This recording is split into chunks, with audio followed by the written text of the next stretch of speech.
के बीच फिर से भयानक युद्ध शुरू हो गया है। थाईलैंड ने F-16 जंगी जेट से कंबोडिया के मिलिट्री अड्डों पर बमबारी की है।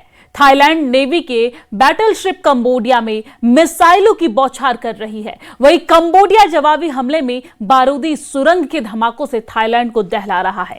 4 दिन से चल रहे युद्ध में अब तक 6 लाख लोग विस्थापित हो चुके हैं। उधर प्रेसिडेंट ट्रंप अभी भी एक फोन कॉल से युद्ध रुकवाने का दावा कर रहे हैं। रिपोर्ट देखिए।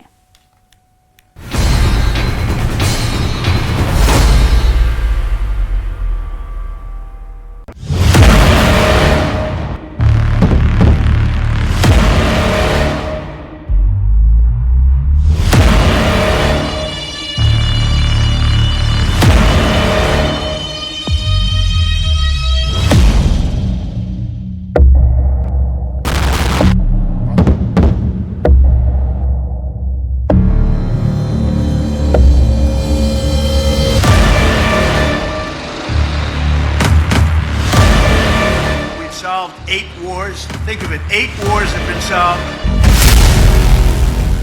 ट्रंप का एक और दावा खोखला साबित होता दिख रहा है।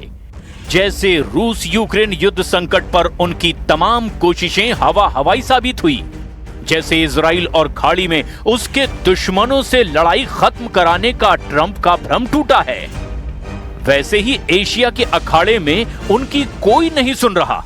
यकीन करना मुश्किल है कि थाईलैंड कंबोडिया इस कदर खूनी जंग पर उतर आए हैं, लेकिन ये लेटेस्ट और विस्फोटक अपडेट है।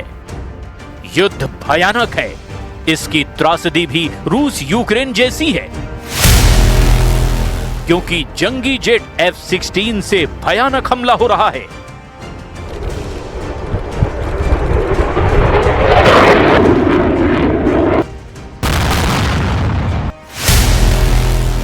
टैंकों से अंधाधुंध बारूदी गोले की बौछार हो रही है।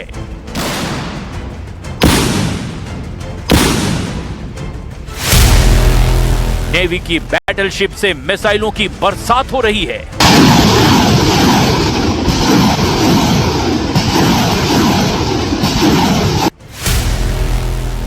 ट्रंप का दावा हवा हवाई, एशिया में छिड़ी लड़ाई।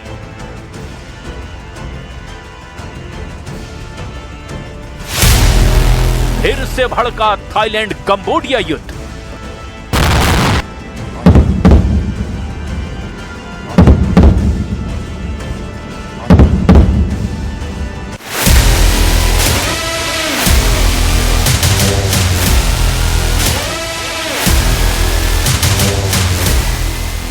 जैसे रूस यूक्रेन का विस्फोटक युद्ध हो रहा है, जैसे इजराइल खाड़ी में दुश्मनों को दहला रहा है, वैसे ही बराबर की टक्कर एशिया महाद्वीप के 2 ताकतवर देशों के युद्ध में शुरू हो चुकी है। थाईलैंड कंबोडिया में भयानक युद्ध छिड़ गया है। कंबोडिया ने थाईलैंड पर 80 से ज्यादा ड्रोन हमले किए हैं। कंबोडिया की सेना नॉन स्टॉप BM-21 रॉकेट और टैंक से फायरिंग कर रही है, जिसके जवाब में थाईलैंड F-16 जंगी जेट से कंबोडिया को दहला रहा है। कंबोडिया की नेशनल डिफेंस मिलिट्री प्रवक्ता ने थाईलैंड पर युद्ध भड़काने और नागरिकों पर हमले का आरोप लगाया है। December 10, 2025, this brutal acts of aggression of the Thai military indiscriminately open fire targeting civilian area, especially primary school and hospital, and further destroy Ta Krop Bay and Pravihir Temple, the highly sacred cultural site of Cambodia and the World Cultural Heritage. Cambodia के रक्षा मंत्रालय ने Thai हमले में 11 नागरिकों की मौत और 74 नागरिकों के घायल होने की जानकारी दी है। उधर थाईलैंड ने 5 दिन की लड़ाई के बाद कंबोडिया के बड़े शहर बोइंग ट्राकून पर दबदबा बढ़ा दिया है। एक वीडियो रिलीज कर दावा किया गया कि थाई आर्मी ने बोइंग ट्राकून पर कब्जा कर लिया है। थाई सेना के जारी वीडियो में पैदल सेना बख्तरबंद गाड़ियों के साथ शहर में आगे बढ़ती दिखाई दे रही है। वहीं दूसरे वीडियो में थाई सेना अंधाधुंध गोलियों की बौछार करती दिखाई दे रही है। थाईलैंड कंबोडिया के युद्ध का ये नया राउंड जब लिमिट क्रॉस कर चुका है, तब भी प्रेसिडेंट ट्रंप हवाई दावे करने से खुद को नहीं रोक पा रहे हैं। ट्रंप ने फिर से दावा किया कि वो सिर्फ फोन कॉल से युद्ध रुकवा देंगे। हालांकि उन्होंने ही थाईलैंड कंबोडिया के बीच 2 महीने पहले समझौता करवाने का क्रेडिट लूटने की कोशिश भी की थी। We've solved 8 wars. Think of it, 8 wars have been solved. Although Thailand and Cambodia, I think I'm going to have to make a couple of phone calls on Thailand, but we'll get that one back on track. हालांकि जिस तरह का बारूदी कोहराम Thailand Cambodia में शुरू हुआ है, उससे रूस यूक्रेन युद्ध की तरह ही एशिया महाद्वीप में युद्ध रुकवाने का ट्रंप का दावा फुस हो गया है। ट्रंप बीते दिनों से फोन कॉल से युद्ध रुकवाने का दम भर रहे हैं। उधर थाईलैंड के केयरटेकर प्रधानमंत्री अनुतिन चार्नविराकुल ने बताया कि शुक्रवार 12 दिसंबर को वो ट्रंप से कंबोडिया युद्ध पर बात करेंगे। คือรัฐบาลทุกรัฐบาลก็จะหมดวาระไปเมื่อคณะรัฐมนตรีชุดใหม่เข้าเฝ้าถวายสัตย์ก็นับดูก็แค่ 5-6 เดือนเอง थाईलैंड ने 8 दिसंबर को कंबोडिया पर हवाई हमले शुरू किए थे। थाईलैंड ने अपने एक सैनिक की मौत के आरोप पर हमला शुरू किया था। कंबोडिया पर युद्ध समझौते तोड़ने के आरोप लगाकर थाईलैंड जंगी जेटों से बारूद बरसाने लगा और इसके जवाब में कंबोडिया ने भी पूरी ताकत झोंक दी है। जबकि सिर्फ कुछ दिन की लड़ाई में 6 लाख से ज्यादा लोगों को दर-बदर होना पड़ा है। ये तस्वीरें थाईलैंड कंबोडिया बॉर्डर की है। कंबोडियाई डिफेंस मिनिस्ट्री ने ताजा झड़प के बीच 1 लाख से ज्यादा ग्रामीणों के घर से भागकर सेफ जोन में जाने की पुष्टि की है। टैंक, आर्टिलरी और रॉकेट हमलों से बचने के लिए लोगों ने टेंट में गुजर बसर शुरू कर दिया है। थाईलैंड और कंबोडिया के बीच 817 किलोमीटर बॉर्डर को लेकर एक लंबे अरसे से टकराव है, लेकिन युद्ध का नया राउंड 28 मई 2025 से शुरू हुआ, जब थाई सैनिकों के साथ गोलीबारी में कंबोडिया का एक सैनिक मारा गया। इससे टेंशन इतनी बढ़ी कि 23 जुलाई 2025 को थाईलैंड ने कंबोडिया से अपने राजदूत को वापस बुला लिया और कंबोडिया के राजदूत को देश से निकाल दिया। थाईलैंड के फैसले से बॉर्डर पर तैनात दोनों सेनाएं भिड़ गई हैं। बारूदी झड़प में दोनों तरफ से सैनिक घायल भी हुए हैं। एक दिन बाद 24 जुलाई 2025 को थाईलैंड ने F-16 जंगी जेट से कंबोडिया के मिलिट्री अड्डे पर बमबारी शुरू कर दी। लड़ाई में जब मेड इन अमेरिकी जंगी जेट इस्तेमाल हुआ तब ट्रंप के कान खड़े हुए, लेकिन तब तक बहुत देर हो चुकी थी। कंबोडिया ने थाईलैंड पर पलटवार शुरू कर दिया। फ्रंट लाइन पर भारी आर्टिलरी फायर और रॉकेट हमले से कंबोडिया ने दमखम दिखाया। 2 दिन तक दोनों तरफ से जबरदस्त हमले होते रहे। आखिरकार 26 जुलाई 2025 को डोनाल्ड ट्रंप ने थाईलैंड और कंबोडिया के लीडर से बात की।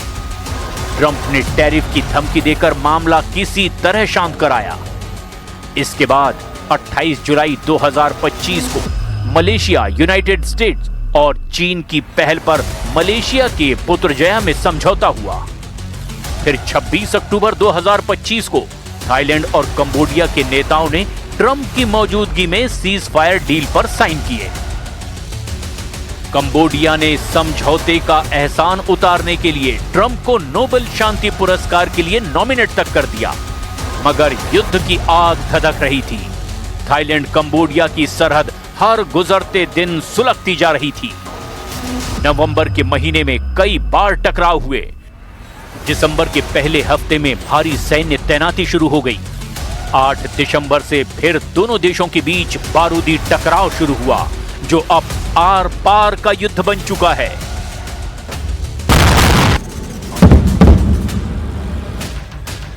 कंबोडिया के सीएम रीप में जान गंवाने वाले एक सैनिक के अंतिम संस्कार में जुटे लोगों के आंसू युद्ध का असल चरित्र बयां कर रहे हैं। लेकिन थाईलैंड और कंबोडिया के बीच युद्ध क्यों हो रहा है? क्यों ये दोनों देश कई दशक से दुश्मनी निभा रहे हैं? ये भी एक बड़ा मसला है। थाईलैंड और कंबोडिया के बीच कई मंदिरों पर मतभेद है। दोनों देशों के अपने अपने दावे हैं। जिनमें एक शिव मंदिर को लेकर के 7 दशकों से विवाद है। ये है प्रेह विहेयर मंदिर, जो भगवान शिव को समर्पित है। 11वीं सदी में बना शिव मंदिर बेहतरीन वास्तुकला का नमूना है। इसे नक्काशीदार पत्थरों से सजाया गया है। कंबोडिया ने शिव मंदिर पर अपना दावा करके अंतर्राष्ट्रीय न्यायालय में थाईलैंड की शिकायत 60 के दशक में की थी। कंबोडिया ने आरोप लगाए थे कि थाईलैंड ने साल 1954 से मंदिर परिसर पर कब्जा करके सैनिक तैनात कर रखे हैं। इंटरनेशनल कोर्ट ऑफ जस्टिस ने 15 जून 1962 को शिव मंदिर पर कंबोडिया के हक में फैसला सुनाया था। लेकिन जिस नक्शे के आधार पर फैसला सुनाया गया, उसे थाईलैंड ने मानने से ही इनकार कर दिया।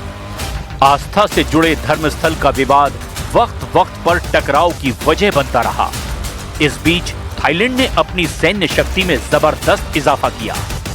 थाईलैंड की सेना में 3,61,000 एक्टिव और 2 लाख रिजर्व सैनिक हैं।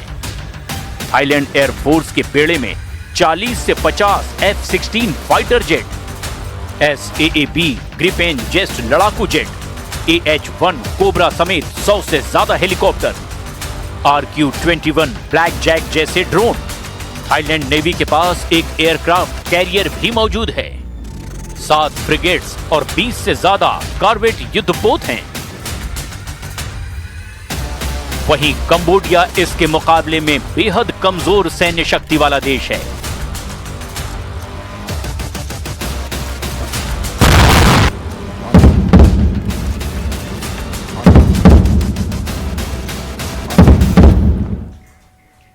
और खास रिपोर्ट में फिलहाल के लिए इतना ही। मुझे दीजिए इजाजत। नमस्कार।